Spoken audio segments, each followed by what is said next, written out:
नमस्कार. अकॅडमिक क्षेत्रात नोकरी मिळवण्यासाठी पहिलं आणि सगळ्यात महत्त्वाचं पाऊल म्हणजे आलेली जाहिरात व्यवस्थित समजून घेणं. आज आपण एका इंजिनिअरिंग कॉलेजच्या जाहिरातीचं विश्लेषण करणार आहोत.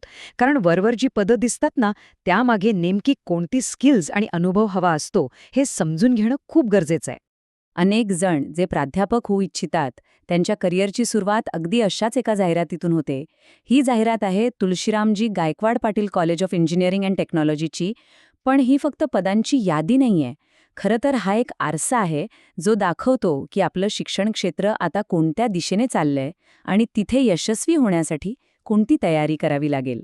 तर मग सगळ्यात मोठा प्रश्न हाच आहे की या पदांसाठी नक्की कोणती स्किल्स आणि क्वालिफिकेशन्स लागतात. फक्त डिग्री पुरेशी आहे का की अजून काहीतरी लागतं? चला, याच प्रश्नाची उत्तरं शोधूया. या जाहिरातीचा प्रत्येक कोपरा आपण तपासणार आहोत. चला तर मग सुरुवात करूया आपल्या पहिल्या भागापासून. संधी म्हणजे नक्की कोणत्या फील्ड्समध्ये सगळ्यात जास्त डिमांड आहे हे पाहिल्यावर फक्त जागा किती आहेत हे नाही कळणार. तर आजकाल इंजिनिअरिंगमध्ये नेमकं काय चाललंय, कोणती क्षेत्र पुढे आहेत याचा एक मस्त अंदाज येईल.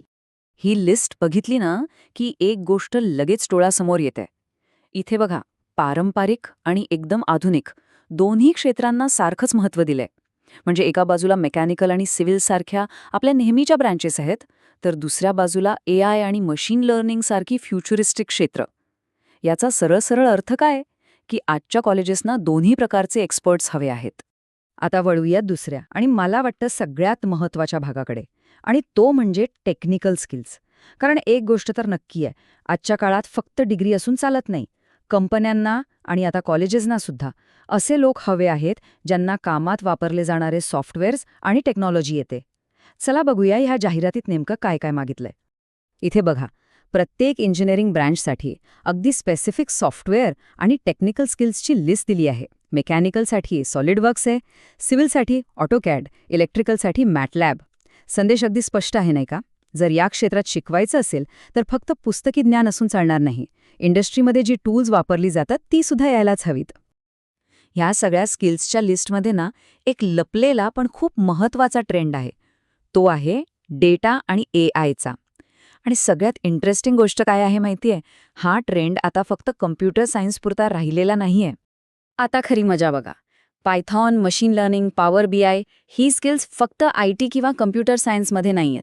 नाही, ती आता एरोनॉटिकल इंजिनिअरिंग आणि चक्क बायोटेक्नॉलॉजीमध्ये सुद्धा मागितली जात आहेत. याचा अर्थ अगदी साफ आहे. डेटा ॲनालिसिस आता कुठल्या एका ब्रांचपुरतं मर्यादित नाही, तर ती एक युनिव्हर्सल म्हणजे सगळ्यांनाच लागणारी गोष्ट बनत चालली आहे. बरं, स्किल्स तर आपण बघितल्या, पण अकॅडमिक्समध्ये पुढे जायचं असेल तर फक्त स्किल्स असून भागत नाही. तुमचे फॉर्मल क्वालिफिकेशन्स आणि अनुभव सुद्धा तितकाच महत्त्वाचा असतो. चला तर मग या करिअरच्या शिडीवर एक नजर टाकूया आणि बघूया प्रत्येक पायरीवर काय काय लागतं. अकॅडमिक्समधला करिअरचा मार्ग साधारणपणे 3 स्टेप्सचा असतो. पहिली पायरी असिस्टंट प्रोफेसर, दुसरी असोसिएट प्रोफेसर आणि तिसरी म्हणजे सर्वोच्च पद प्रोफेसर.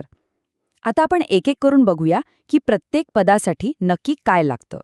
तर करिअरची पहिली पायरी असिस्टंट प्रोफेसर. इथे इंजिनिअरिंगसाठी काय हवंय? बी किंवा MA यापैकी एकात तरी फर्स्ट क्लास. आणि सायन्स किंवा आर्ट्स कॉमर्ससाठी तिथे फर्स्ट क्लास मास्टर डिग्री तर हवीच, पण सोबत नेट किंवा सेट परीक्षा पास असणं कंपल्सरी आहे. म्हणजे काय तर या क्षेत्रात एंट्रीसाठीच तुमचा अकॅडमिक रेकॉर्ड एकदम टॉपचा असायला हवं. पण थांबा, फक्त शिकवून पुढच्या लेव्हलला जाता येत नाही. असोसिएट प्रोफेसर पदापर्यंत पोहोचण्यासाठी फक्त शिकवण्याचा अनुभव पुरेसा नाहीये. इथे अपेक्षा खूपच वाढतात. पुढचं पद असोसिएट प्रोफेसर, आणि त्यासाठी लागतो तब्बल 8 वर्षांचा अनुभव. आणि लक्षात घ्या, हा अनुभव फक्त टीचिंगचा नाही तर रिसर्च किंवा इंडस्ट्रीमधला सुद्धा चालतो. म्हणजे हा आकडाच सांगतोय की त्यांना फक्त शिक्षक नकोय, तर एक अनुभवी एक्सपर्ट हवाय. आणि फक्त अनुभवच नाही तर रिसर्च सुद्धा तितकाच महत्त्वाचा आहे. कमीत कमी 6 रिसर्च पेपर्स, ते पण SCI, UGC किंवा AICT सारख्या चांगल्या मान्यताप्राप्त जर्नल्समध्ये पब्लिश झालेले असावे लागतात. म्हणजे बघा, सरळ हिशोब आहे.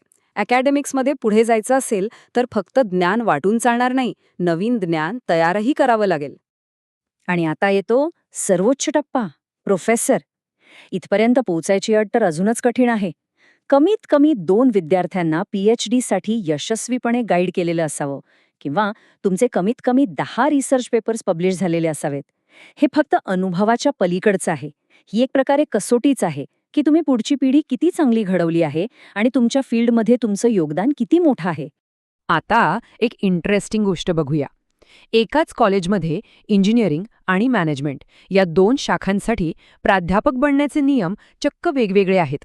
चला यांची जरा तुलना करून बघूया. फरक अगदी स्पष्ट दिसतोय. इंजिनिअरिंगमध्ये बघा, इंडस्ट्रीतल्या अनुभवाची अशी काही अट नाही. पण MBA MCA साठी मात्र 2 वर्षांचा प्रोफेशनल अनुभव लागतोच.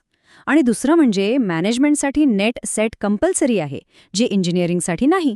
यावरून काय दिसतं तर मॅनेजमेंटच्या शिक्षणात प्रत्यक्ष कॉर्पोरेट अनुभवाला जास्त महत्त्व दिलं जातंय, तर इंजिनिअरिंगमध्ये टेक्निकल डिग्रीला. तर मग या सगळ्या विश्लेषणातून आपण काय शिकलो?